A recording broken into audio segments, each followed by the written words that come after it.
Around Dodge City and in the territory on west, there's just one way to handle the killers and the spoilers, and that's with a U.S. Marshal and the smell of Gunsmoke.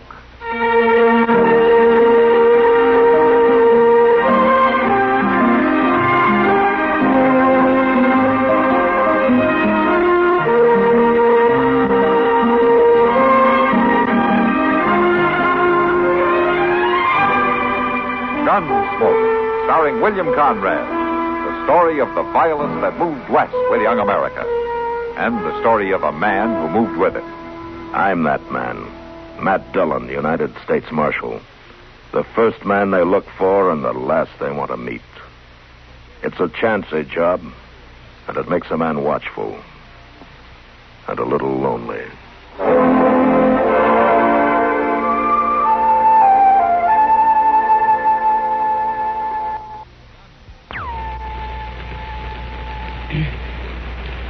Your move, Doc. Yes. Yes, I see this. Only I don't like my choices. You got me kind of cornered, Kitty. Oh, now then. Smart man like you ought to be able to think his way out. Well, let me see now. No. There isn't a thing I can do except this. And pray your eyesight's gone back on you. Not today it hasn't, Doc. Yep. There. You can't peddle any eyeglasses here today. How many games you won now? 5 straight. And remember, we were playing for $1,000 a game. In trade, that was. Some bet. I'd have to die to collect it. And the same thing if I'd have won, Kitty. $5,000 worth of your whiskey would wipe out every doctor in the West. You don't want to play another game by any chance? Not by any chance. Ah, thank heavens. Why don't you go make a few calls, Doc? I'd love to. The trouble is no one needs me. The town and the county are just busting with good help. Yeah, and look at this saloon. One paying customer at the bar, and he's drinking beer. Well, I'd say that Matt and Chester picked themselves a good time to be out of town. Yeah, they got it pretty soft, all right. Of course, they get shot at now and then. But at least they get out of Dodge once in a while. Yeah, let me see. Where is it? A Pueblo this time, wasn't it? Near there, anyway. Didn't say how long they'd be gone. No. And I'll bet I know why. Oh? Why? There's some of the best fishing in the world not far from Pueblo. Wouldn't surprise me the least bit if they're settled back next to a stream that's just jumping with mountain trout.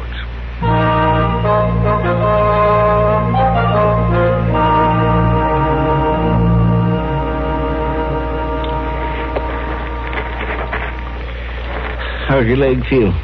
Was you hit bad, Mr. Dillon? I never heard of being hit good, Chester. Your pant leg's bloodying some. Yeah, I know. What got into them Indians anyway? We was just riding through. If it hadn't been us, they'd have gone after a rabbit or a coyote. Maybe these rocks. They were shooting for the noise of it, I guess. They had to be Utes, didn't they? Renegade Utes, most likely. Well, they got tired of us, or they think they killed us, one or the other. Can you bear weight on that leg? I don't know. Oh, let's try. Just let me slip my arm behind you here. Yeah. Pull yourself up. All right. Hold on to me, Mr. Dillon. Can you make it? Yeah. I can make it to my horse, I think. There we go.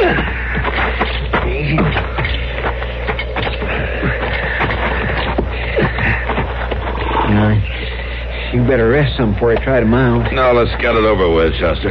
You'll have to swing your hurt leg over. Oh, you'll have to guide it. If I kick your teeth out in the process, you take it as nothing personal, huh? Yes, sir. All right. Here we go.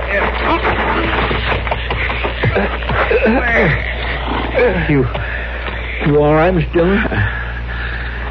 Yeah.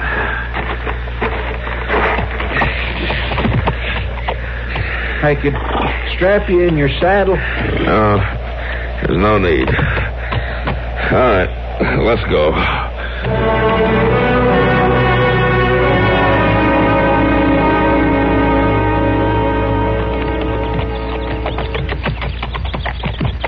You're awful peaked looking, Mr. Dillon. About played out, ain't you? There's water ahead to the left in those trees there. Well, you can't go on just water. Oh, it'll help. Water the horses, too. Ain't much daylight left.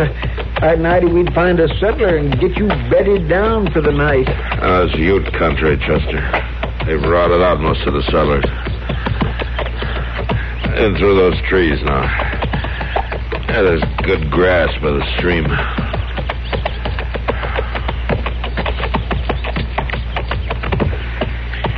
Don't you move yet, Miss Dillon. I'll help you. All right. Now, you stand to steady me. My leg won't bear any weight. Yes, sir. Come on. There you go. Now, just fall free again.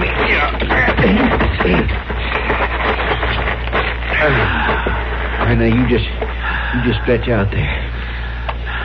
How's that, Mr. Dillon? Oh, it's fine, Chester. It's just fine. I'll get you some water. I declare you look a-fright.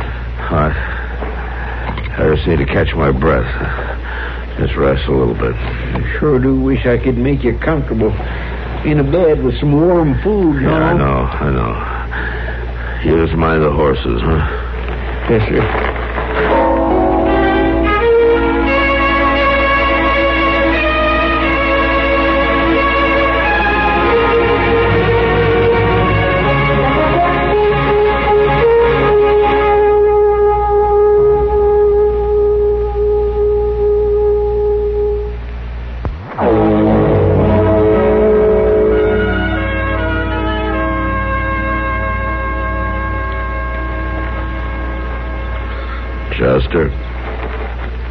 Chester?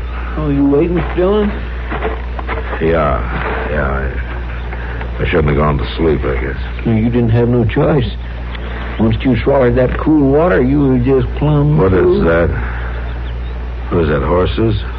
Oh, no, Mr. Dillon. I hobbled them before I set out. They ain't making a sound. Shh. Wait a minute. That's horses, all right. They're coming this way. Oh, I sure don't hear a thing. You're afire with fever, Mr. Dillon. You just might be imagining. No, you keep listening. You'll hear them. Yes, sir. What I was going to say was, while you was resting, I set out and took a look around. There's a cabin not more than a couple hundred yards away. They're coming from the north. Say, by jing, I think you're right, Mr. Dillon. Look through the trees there. Indians. Could be them same renegades. Yeah, maybe. We sure better make for that cabin. No, we're better off here. The trees will hide us. Unless they already know we're here. You just lie flat, Chester. If they start through the trees, fire. You able to handle a gun? I'm ready for them. They're making right for us, sure as sin. Yeah. They're right at the trees. Take it easy. I sure ain't keen on them seeing us first. They're riding right along the tree line, going on south. I can't make them out anymore. You see them? They're on past the thicket, but I can't see them. I swear that was close. Yeah, it's still close. Sounds like I stopped. I counted 6 of them. Yeah, 6. That cabin, where is it? I'm afraid that's where they are. It's that direction. No more than a couple hundred yards away. Yeah, that's some better. That's a welcome sound for a fact. You're talking about a deserted cabin, Chester? Well, I didn't see no signs of life. Like they've been that way for years, from the look of it. Well, you'll have to drag me, Chester. I can't mount again. I'll get you there, Miss Dillon. Don't you fret yourself.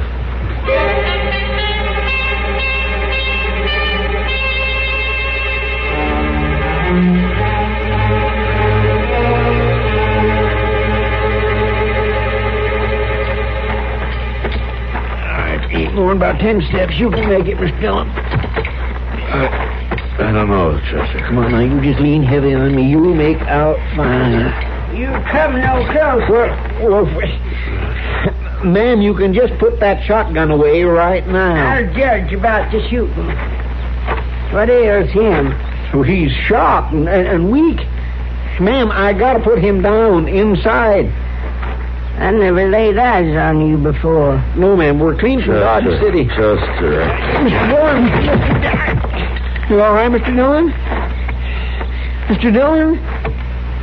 He dead? No, ma'am, not yet. Would you just try to help? Set that shotgun aside and help about it? How are you on food? We got precious little, I'll tell you that. Blankets? Shells? You got anything? What I got is a mighty sick friend here, ma'am, and I'm lifting him up right now and taking him in that cabin. How much money have you got? I don't know. A little? Hand it over. Once we're inside. I tell you, boy, I'd soon shoot the both of you's jaw with you. I want your money and your guns. Oh, for...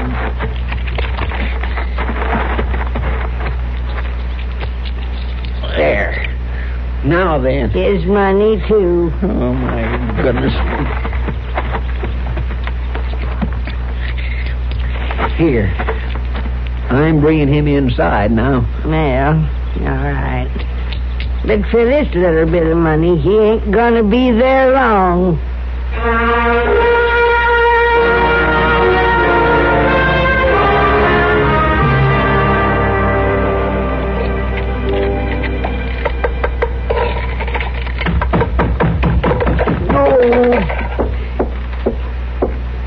Now, you're another weak one, are you? Well, I'm carrying my weight in the log. Put 'em by the stove and quit whimpering. Soft bellies, the lot of you.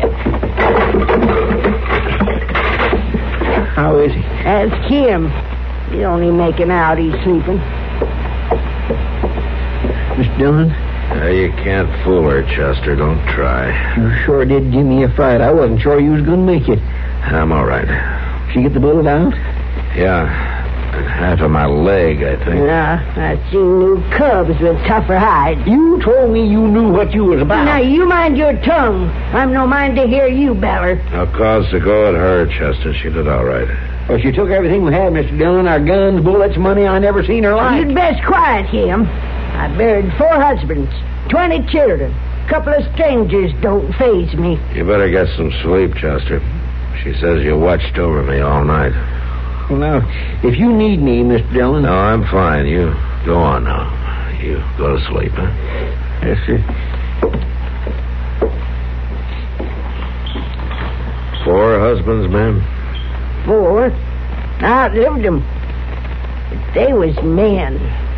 Regular men. I can believe that. We didn't trifle with marshals, army folk in those days. Mr. Sitton and me lived as peaceable as could be with Indian folk. We come here peaceable, me and Mr. Sitton. When was that? In the 30s. Well, things were different then. No different than with Mr. Griffith, Mr. Albright, even later on with Mr. Netherton. There's lessons to learn in the West in them days.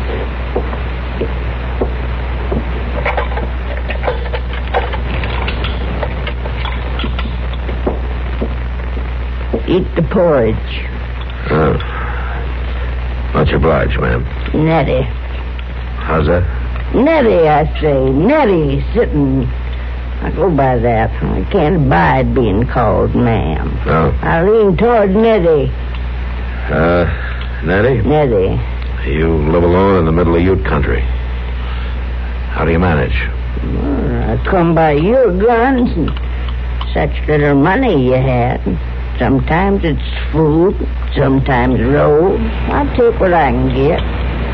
No matter to me if it's settlers or scouts or U.S. Marshals. Or Utes? Folks don't find Nettie unless they're lost or half dead. And open your eyes to see what they part with. You always greet them with a shotgun? If need be. Before we came here yesterday, a band of Ute braves stopped here. I got good arrows, strong bows, rifles. Even a couple of buffalo guns off a mountain man broke his leg down the canyon. They got a camp near here? The Ute? You got something more to give me? Chester says you cleaned us out. Then you're getting full measure.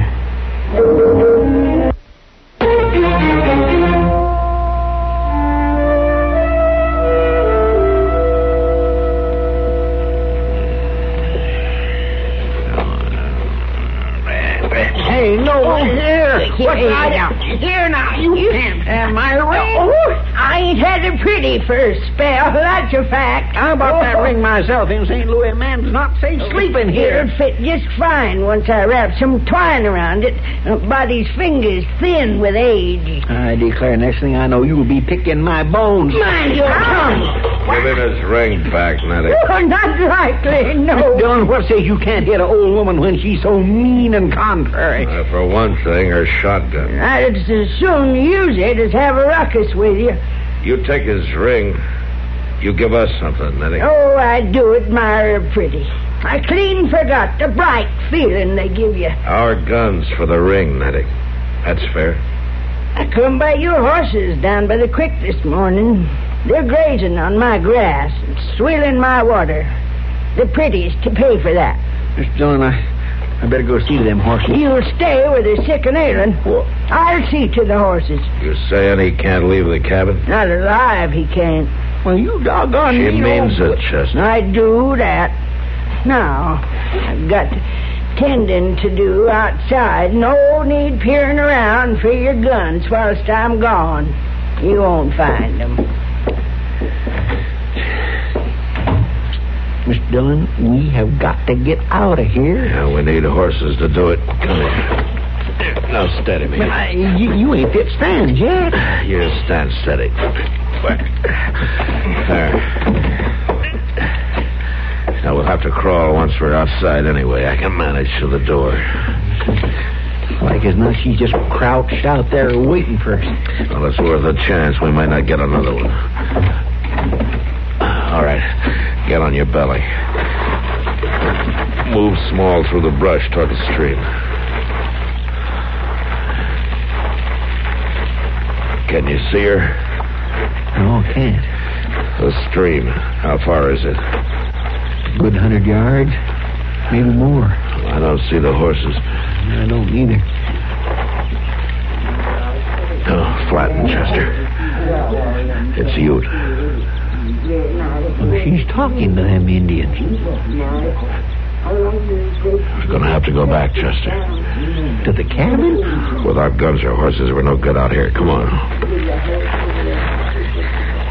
What do you reckon? She's done with our guns, Mr. Dillon? Her? She might have eaten them.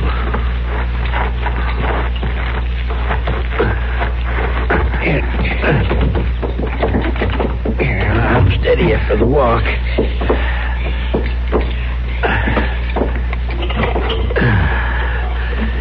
I'd give a lot for some of her strength right now. You reckon I could find them guns alone? And then get yourself killed doing it. That's no good, Chester. We're going to have to wait. You're just about as foolish as can be, ain't you? Crawling around in the brush out there. What's ID? Fresh air. You got no guns, no food. There's Utes all around. You don't think too good of your hides, do you? Where are the horses, Nettie? Your color's coming back, Now, son. you heard him. What about them horses? They bring good price in these parts. I could get me a passer of things trading horses. You're real friendly with the Ute, huh? They treat me good. Of course, they know Mr. Sitton and me come peaceable to their country. Not to run them off what rightly is their land. You ever seen them at their killing? Women, babies, no matter to them. Ever ask yourself who started it all? Well, I seen it happen. The whites and their guns moving in. It wasn't pretty work they did. Women and children, too. That's a fact. They let you live here. There's got to be a reason. He come here, like you, full of shot, ailing, white man's doing. Mr. Sitton and me, we took him in, tended him. He was a young chief then, but White Bear never forgot. Not in all these years. White Bear's the oldest chief among the Ute now. He don't forget Nettie Sitton. He's near to a relation I got. You're from another age, Nettie. You and White Bear. Maybe you got someone. A wife? No wife. A mother, then? Well, I got her memory. And a pair of earrings she always wore. That's all. Not on you. How'd it come on them? They're back in Dodge City. Oh, that's a pity. It's a pity.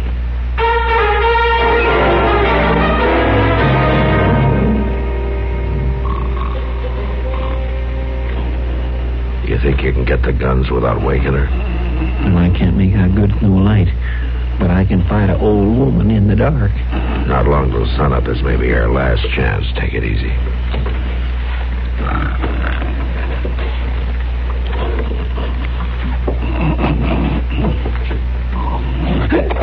Now, that's just close enough. I don't mind shooting one bit. Stealing up on an old woman. What kind of man are you? You're a doggone witch, that's what you are. Seeing in the dark, hearing, you ain't no kind of woman at all. Maybe not now, boy, but I was once. More woman than you could have been. All right, shut up, both of you. Somebody's coming. They come earlier than I said. It's them same Indians, Mr. Dillon. Yeah. Hey, you stand still, the pair of you. Mr. Dillon, I swear I had my rifle. I'd blow us up before I'd let them take us. Maybe I'd help you, Chester. She's out there right now trading for us. You know that. Get ready. Somebody's coming.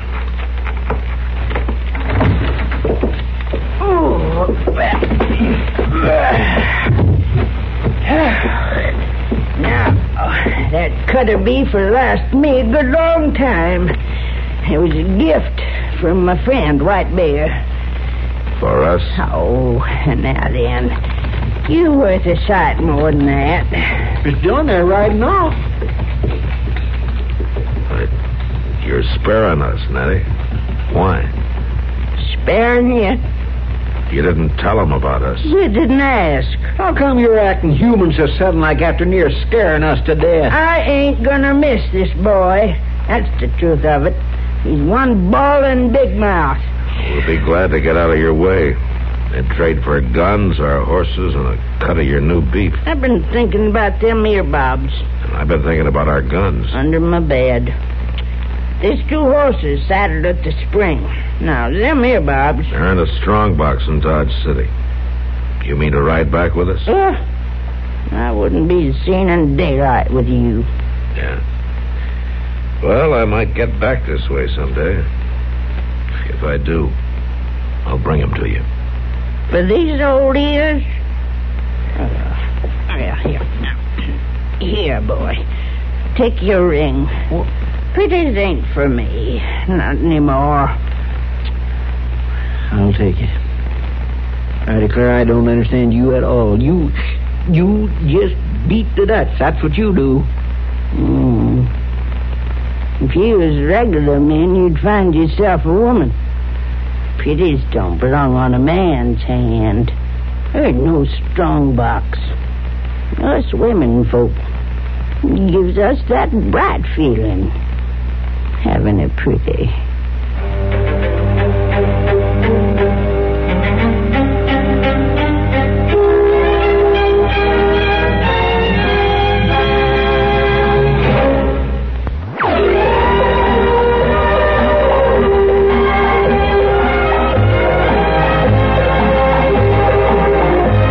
Gunsmoke.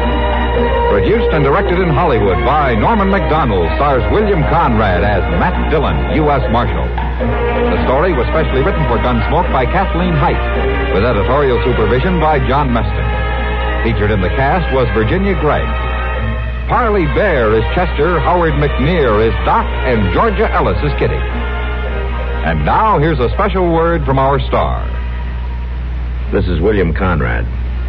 I've taken off the Marshal's badge to remind you that the crusade for freedom is counting on our continued support to keep Radio Free Europe on the air.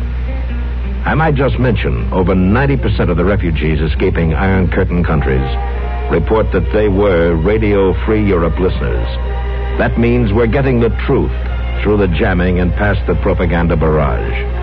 Let's keep the truth alive.